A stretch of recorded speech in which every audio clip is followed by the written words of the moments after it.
Olá, tudo bem? Que bom que você veio. Nós vamos conversar hoje sobre o poder fisiológico da água. A água é a substância mais abundante no corpo e pouco lembrada na prática médica. Grande parte do corpo é água e nós médicos sabemos muito pouco sobre água. 60% do peso corporal é constituído de água. A água é o mais abundante constituinte do corpo humano. O indivíduo de 70 quilos tem aproximadamente 42 litros de água distribuído de uma forma diferente no corpo, principalmente intracelular. 2/3 ou mais da água no corpo está dentro da célula. Tá? Então a concentração é principalmente intracelular. Aqui está a concentração da água no mundo. Apesar de mais de 2/3 do planeta ser água, a grande quantidade de água é salgada. Nós não tomamos água salgada. Nós precisamos de água doce. Só 2,5% é água doce.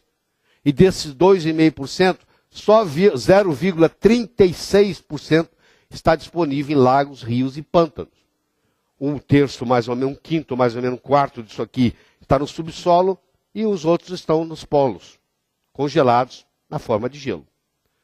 O Brasil, apesar de ter rios caudalosos, grande parte da água brasileira, infelizmente, está contaminada, principalmente por metais tóxicos, metais pesados. Aqui está a molécula da água.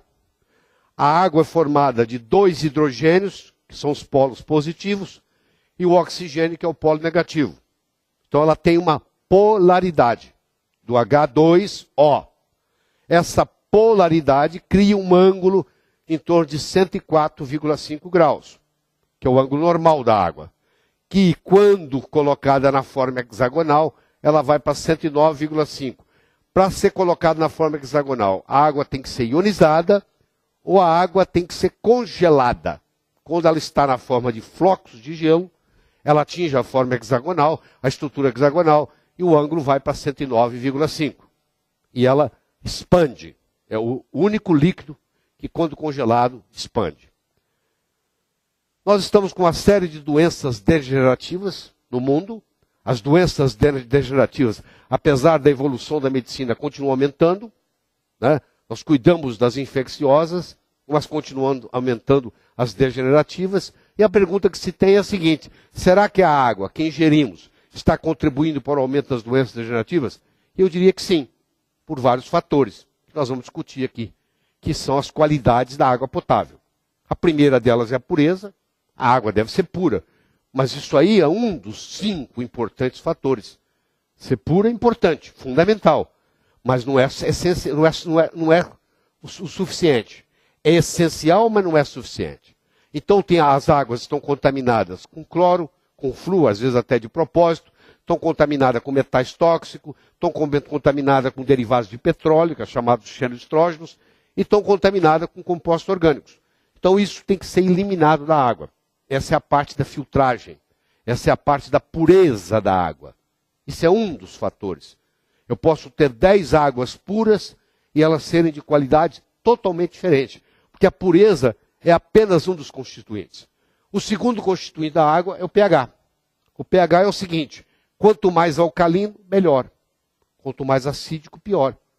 O jovem é alcalino, o velho, o idoso é acídico. O sangue tem um pH em torno de 7,35, 7,45. O ideal seria você tomar uma água que tem um pH acima de 7,35, 7,45, no mínimo. Porque todas as vezes que você toma um líquido que tem um pH menor do que o pH do sangue, você está promovendo no corpo um sacrifício. O corpo tem que trabalhar por um mecanismo de buffer para poder trazer o pH sanguíneo a esse número, porque esse número aqui é mágico. O pH só tem que estar entre 7,35 e 7,45, senão a pessoa tem sérias consequências na sua saúde. Existem aparelhos que medem, você coloca o probe na água, você mede o pH da água e sabe-se que por volta dos 40, 45 anos, na maioria das pessoas, há uma queda de bicarbonato. Será que o envelhecimento causa a queda do bicarbonato? Ou o bicarbonato que causa o envelhecimento? Nós não sabemos. Existe uma teoria dizendo que a gente envelhece porque a gente vai acidificando. Então o corpo perde essa capacidade de gerar bicarbonatos, de alcalinizar. Então aí a gente passando a tomar substâncias mais alcalinizantes, facilita o processo de alcalinização do corpo como um todo. Todas as vezes que nós ingerimos algo alcalino, por um mecanismo compensatório, o nosso estômago vai produzir ácido clorídrico. Mas o estômago não consegue produzir ácido clorídrico sem ao mesmo tempo produzir bicarbonato de sódio. Então ele produz o ácido clorídrico que vai para dentro do estômago e ele produz o bicarbonato de sódio que vai para o sangue, que vai para o tecido, que vai para a célula. Então esse mecanismo é por isso, porque alguém vai dizer, mas você toma uma água alcalina, quando bate no estômago, ela vai se acidificar de qualquer forma, mas vai se acidificar desse jeito. Mas ao mesmo tempo o bicarbonato está sendo produzido e está sendo colocado no sangue. Todo alimento gera no seu metabolismo final um lixo de natureza acídica. Então uma refeição que você faz, um almoço, um jantar, um café da manhã, ao final aquilo ali vai ter uma reação acídica. O corpo tem que trabalhar para fazer aquilo ficar alcalino. Outra característica importantíssima da água, que a maioria desconhece, é a sua capacidade de ser oxidante ou antioxidante. Quando o redox é positivo, a água é oxidante. Quando o redox é negativo, a água é antioxidante. A grande maioria das águas, a grande maioria é oxidante. Ou seja, ele oxida o corpo, enferruja o corpo. A água ionizada é uma água antioxidante. Então, o oxidante e o antioxidante é o seguinte, você tem aqui uma estrutura, você tem aqui as órbitas, você tem aqui os elétrons girando, eles estão equilibrados em um par, um roda no sentido horário, outro roda no sentido anti-horário. Se você remove um desses elétrons, essa estrutura fica um oxidante. E ela sai procurando um elétron para compensar isso aqui.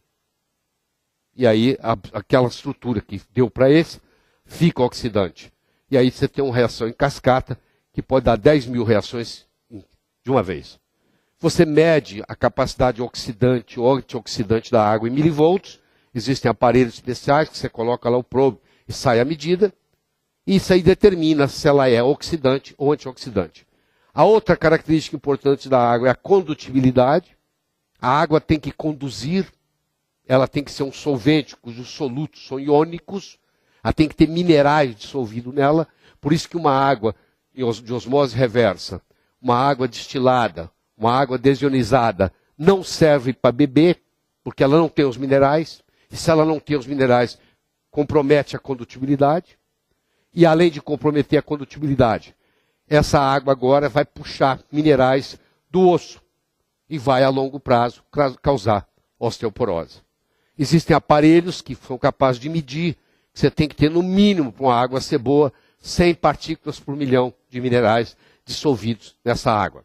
Então as águas chamadas purificadas, a maioria das águas, a grande maioria usada em refrigerantes são águas purificadas, são águas destiladas, são águas desionizadas ou são águas filtradas por osmose reversa.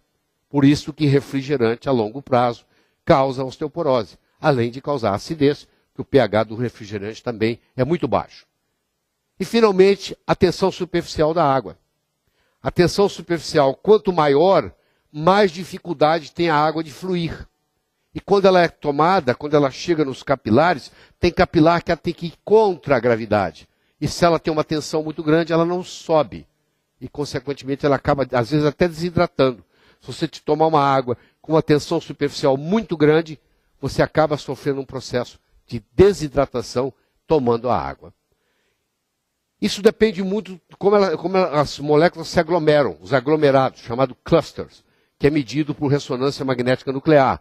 Então você tem aqui uma água que tem moléculas formadas em grupo de 11, e você tem aqui uma água formada em moléculas em grupo de 6, na forma hexagonal.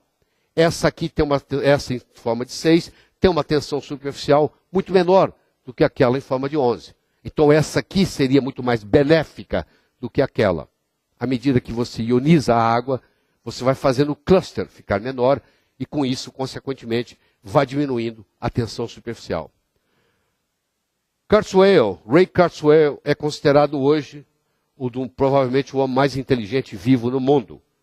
E ele tem um livro sobre medicina, apesar de não ser médico, junto em parceria com um médico, eles escreveram um livro chamado Transcend, para não deixar você envelhecer. E ele tem uma citação fascinante no livro.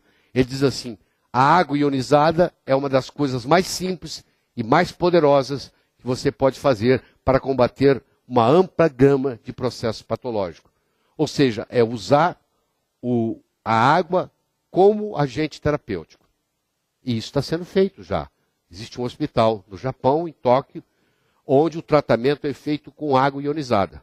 Não interessa a patologia que você tenha, você vai para esse hospital e eles vão te dar grandes quantidades dessa água ionizada, vão substituir, vão fazer um turnover hídrico em você, vão substituir a água velha que você tem no corpo e a água estruturada, hexagonal, vai fazer toda uma diferença.